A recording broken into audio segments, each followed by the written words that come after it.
ஓம் சாந்தி 27/12/2025 காலை முரளி பாப்தாதா மதுபன். சிவபரமாத்மாவின் மகா வாக்கியம். இனிமையான குழந்தைகளே, உங்களுடைய துக்கத்தின் நாட்கள் இப்பொழுது முடிந்துவிட்டன. நீங்கள் இப்பொழுது அவ்வாறான உலகத்திற்கு சென்று கொண்டிருக்கிறீர்கள். அங்கு இதுவரையும் அடைய பெறாத எந்த ஒரு பொருளும் இருக்க முடியாது. கேள்வி: எந்த 2 வார்த்தைகளின் இரகசியம் உங்களுடைய புத்தியில் இருக்கும் காரணத்தால் பழைய உலகத்தின் மீது எல்லையில்லாத வைராக்கியம் இருக்கிறது? பதில்: இறங்கும் கலை மற்றும் ஏறும் கலையின் இரகசியம் உங்கள் புத்தியில் இருக்கிறது. அரைக்கல்பம் நாம் இறங்கிக் கொண்டே வந்தோம் என்பதை நீங்கள் அறிந்துள்ளீர்கள். இப்பொழுது ஏறுவதற்கான நேரமாகும். தந்தை நரனிலிருந்து நாராயணராக ஆக்குவதற்கான உண்மையான ஞானத்தினை அளிக்க வந்துள்ளார்.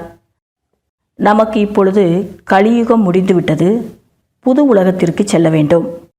எனவே இதன் மீது எல்லையில்லாத வைராக்கியம் இருக்கிறது. பாடல்: பொறுமையாக இரு மனிதா, பொறுமையாக இரு. ஓம் சாந்தி. இனிமேலும் இனிமையான ஆன்மீக குழந்தைகள், பாட்டு கேட்டீர்கள். ஆன்மீக தந்தை வந்து புரிய வைக்கிறார். இது ஒரே ஒரு புருஷோத்தம சங்கம யுகமாகும். இதில்தான் கல்ப கல்பமாக தந்தை வந்து ஆன்மீக குழந்தைகளுக்கு கற்பிக்கின்றார். ராஜயோகத்தை கற்பிக்கின்றார். மனிதா, அதாவது ஹே ஆத்மா, பொறுமையாக இருப்பாய் என்று தந்தை ஆன்மீக குழந்தைகளுக்கு கூறுகிறார். பாபா வந்து இந்த பாடலுடைய விஷயங்களை நமக்கு புரிய வச்சிட்ருக்கிறாரு. ஆத்மாக்களிடம் உரையாடுகிறார். இந்த சரீரத்தின் எஜமானர் ஆத்மா ஆகும். நான் அழிவில்லாத ஆத்மா. இங்கு என்னுடைய உடல் அழியக்கூடியது என்று ஆத்மா கூறுகிறது. நான் ஒரே ஒரு முறை கல்பத்தின் சங்கமிகத்தில் வந்து இப்பொழுது சுகத்தின் நாட்கள் வரப்போகின்றது என்று குழந்தைகளுக்கு தைரியம் ஊட்டுகிறேன். இப்பொழுது நீங்கள் துக்கதாமும் பயங்கரமான நரகத்தில் இருக்கிறீர்கள். நீங்கள் மட்டுமல்ல, முழு உலகமுமே பயங்கரமான நரகத்தில் இருக்கிறது. என்னுடைய குழந்தைகளாக ஆகியிருக்கும் நீங்கள் இந்த நரகத்திலிருந்து வெளியேறி சொர்க்கத்திற்கு சென்று கொண்டு இருக்கிறீர்கள். அதாவது கலியுகத்திலிருந்து சத்தியுகத்துக்கு போயிட்டுருக்குறோம் அப்படின்னு பாபா சொல்கிறாங்க. நீங்கள் நரனிலிருந்து நாராயணர் ஆவதற்கான முயற்சி செய்து கொண்டிருக்கிறீர்கள். நரனிலிருந்து நாராயணர் ஆவதற்கான ஞானமாகும்.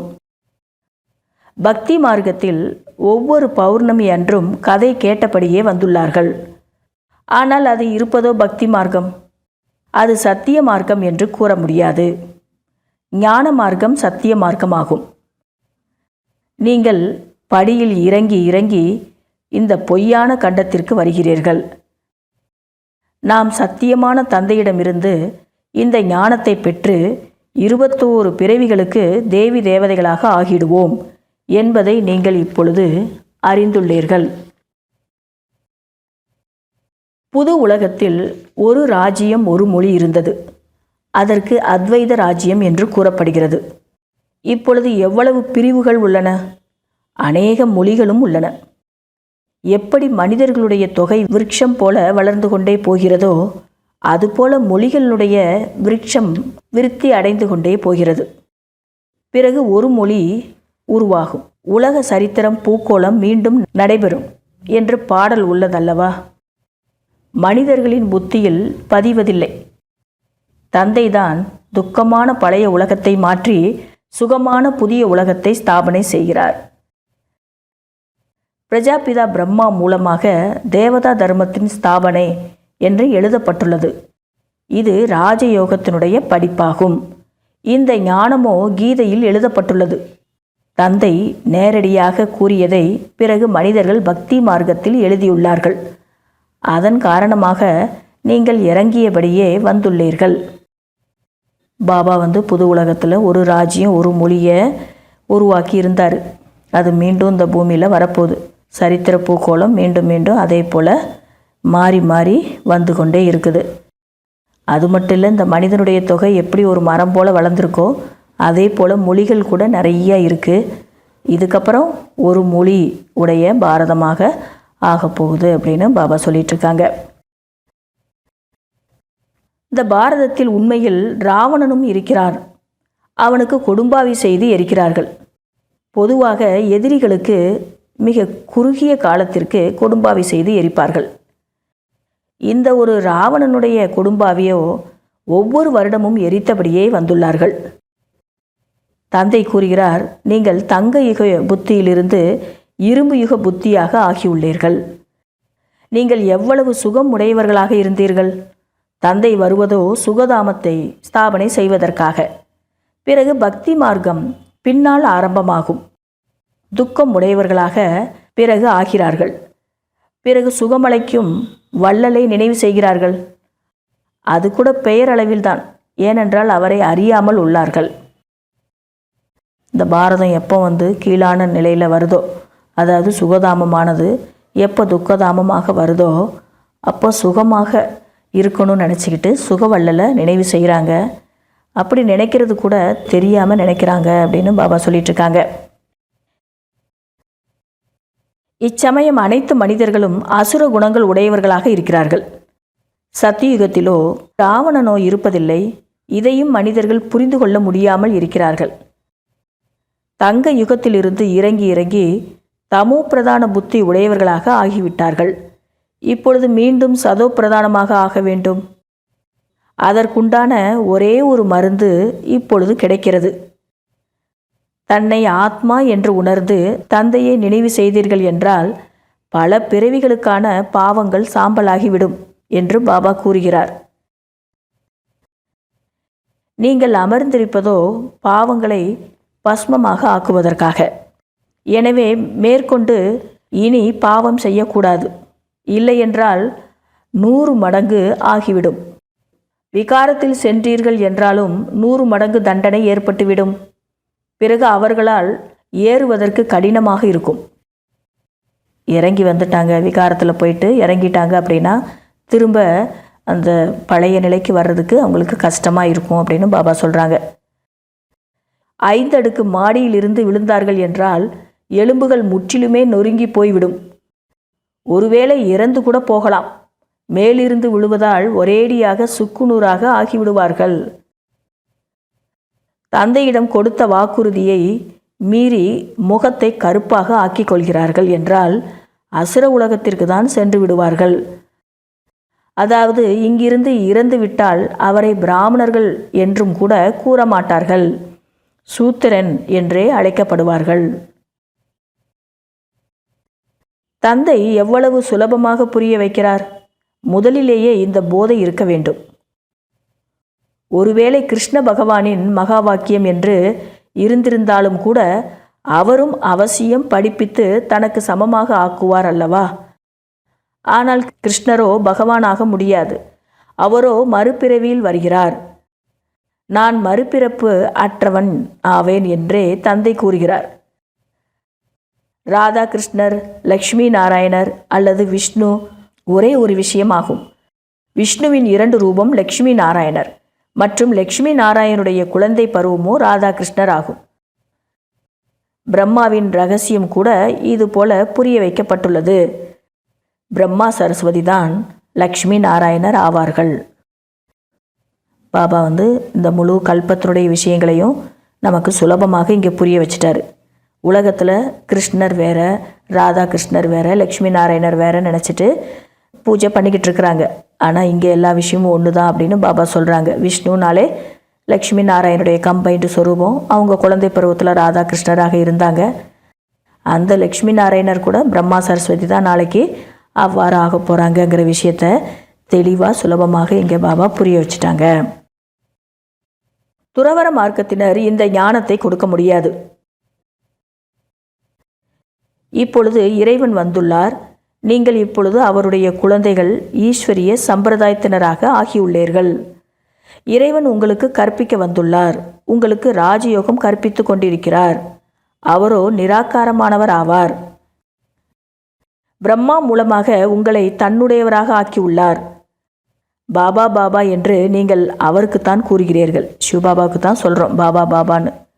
மற்றபடி இந்த பிரம்மாவோ இடையில் விளக்கம் தருபவர், பாக்கியசாலி ரதமாவார், இன்டர்பிரேட்டர் அப்படின்றார்.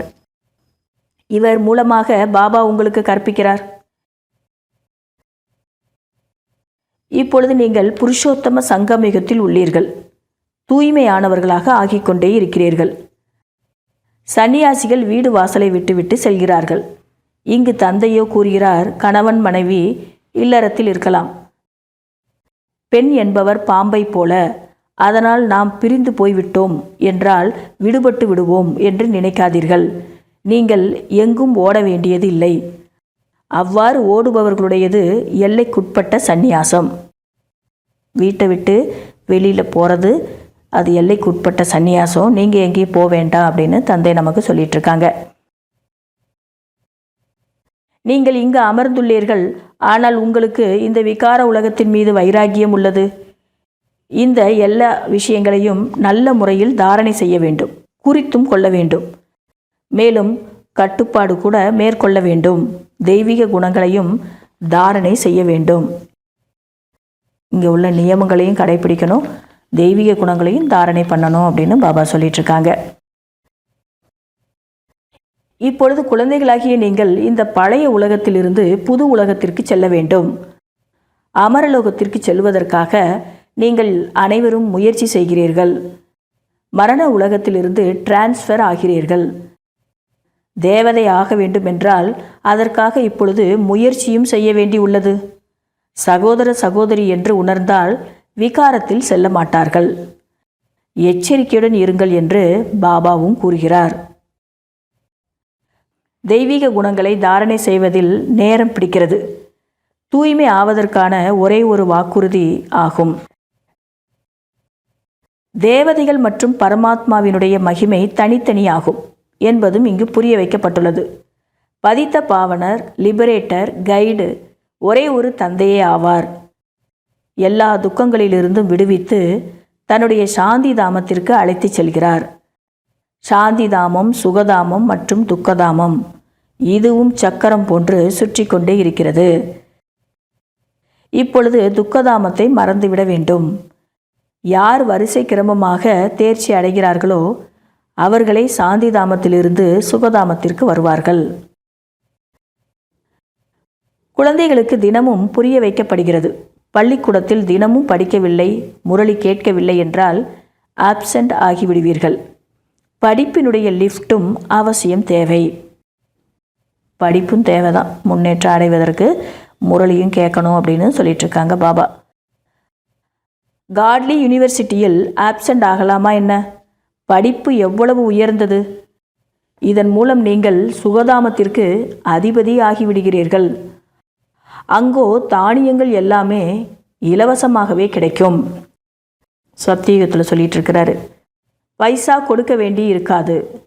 இப்பொழுதோ எவ்வளவு விலைவாசி உயர்ந்து விட்டுள்ளது! 100 வருடங்களுக்குள் எவ்வளவு விலை அதிகமாக ஆகிவிட்டுள்ளது! அங்கு கஷ்டப்படும் வகையில் எந்த ஒரு பொருளும் என்றே இருக்காது. அது இருப்பதோ சுகதாமமாகும். நீங்கள் இப்பொழுது அங்கு செல்வதற்காக ஏற்பாடு செய்து கொண்டிருக்கிறீர்கள்.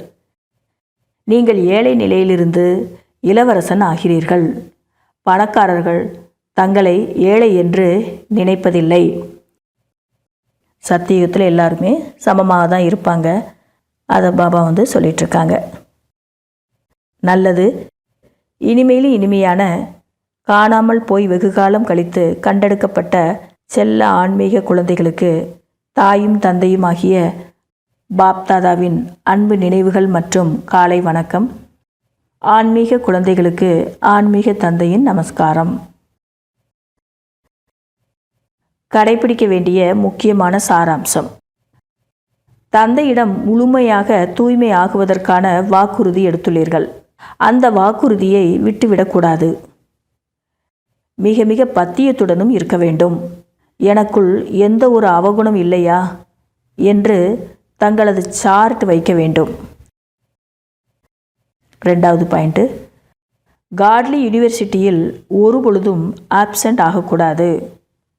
சுகதாமத்திற்கு அதிபதி ஆவதற்கான இந்த உயர்ந்த படிப்பை ஒரு நாளும் தவறவிடக்கூடாது. தினமும் முரளியை அவசியம் கேட்க வேண்டும். வரதானம். ஒவ்வொரு நொடி ஒவ்வொரு எண்ணத்தின் மகத்துவத்தை அறிந்து புண்ணியத்தின் கணக்கை சேமிப்பு செய்யக்கூடிய பத்மாபதம் பதியாகுங்கள். புண்ணிய ஆத்மாக்களாகிய உங்களுடைய சங்கல்பத்தில் அந்த அளவு விசேஷ சக்தி இருக்கின்றது. அந்த சக்தி மூலம் அசம்பவத்தையும் கூட சம்பவம் ஆக்க முடியும். எவ்வாறு தற்காலத்தில் இயந்திரங்களின் மூலம் பாலைவனத்தை கூட பசுமை நிறைந்ததாக ஆக்கிவிடுகின்றார்கள். மிஷின்ஸ் மூலமாக அது போல் செய்கிறாங்க. மலைகளின் மீது மலர்களை மலர செய்கின்றார்கள். அதுபோல நீங்கள் தங்களுடைய சிரேஷ்ட எண்ணங்களின் மூலம் நம்பிக்கையற்றவர்களை நம்பிக்கை உடையவர்களாக ஆக்க முடியும். ஒவ்வொரு நொடி ஒவ்வொரு சங்கல்பத்தின் மதிப்பை மட்டும் அறிந்து கொண்டு சங்கல்பம் மற்றும் நொடியை பயன்படுத்தி புண்ணியத்தின் மூலதனத்தை சேமிப்பு செய்யுங்கள். உங்களுடைய சங்கல்ப சக்தி அந்த அளவிற்கு சிரேஷ்டமானது. உங்களுடைய ஒரு சங்கல்பம் கூட உங்களை பல கோடி மடங்கு பாக்கியவானாக ஆக்கிவிடுகிறது. ஸ்லோகன்: அதிகாரி என்ற நம்பிக்கை மற்றும் போதையோடு ஒவ்வொரு காரியம் செய்தீர்கள் என்றால் கடின உழைப்பு முடிவடைந்துவிடும். இன்றைய அவ்வக்த சமிக்கை: கர்மாதீத ஸ்திதியை அடைவதற்காக விசேஷமாக தனக்குள் தயாராகும் சக்தி மற்றும் ஏற்றுக்கொள்ளும் சக்தியை தாரணை செய்வது அவசியமாக இருக்கிறது. கர்ம பந்தனம் உள்ள ஆத்மாக்கள் எங்கே இருக்கின்றார்களோ அங்கே மட்டும் காரியம் செய்ய முடியும். ஆனால் கர்மாதீத ஆத்மாக்கள் ஒரே நேரத்தில் நாலாபுறங்களிலும் தங்களுடைய சேவைக்கான பாகத்தை நடிக்க முடிகிறது. ஏனென்றால் கர்மாதீத்தாக இருக்கின்றார்கள். அவர்களுடைய வேகம் மிகவும் தீவிரமாக உள்ளது. நொடியில் எங்கு விரும்புகின்றார்களோ அங்கு சென்றடைய முடியும். ஒரு இடத்துல இருந்துட்டே பல இடங்களுடைய சேவையை செய்ய முடியும் அப்படின்னு பாபா சொல்கிறாங்க. அவங்க கர்மாதித்த நிலையை அடைந்த ஆத்மாக்கள் அவ்வாறு செய்ய முடியும். எனவே இந்த அனுபவத்தை அதிகரித்திடுங்கள். இப்போ இந்த அனுபவத்தை அதிகரிங்க அப்படின்னு பாபா சொல்லிட்டுருக்காங்க. நல்லது. ஓம் சாந்தி.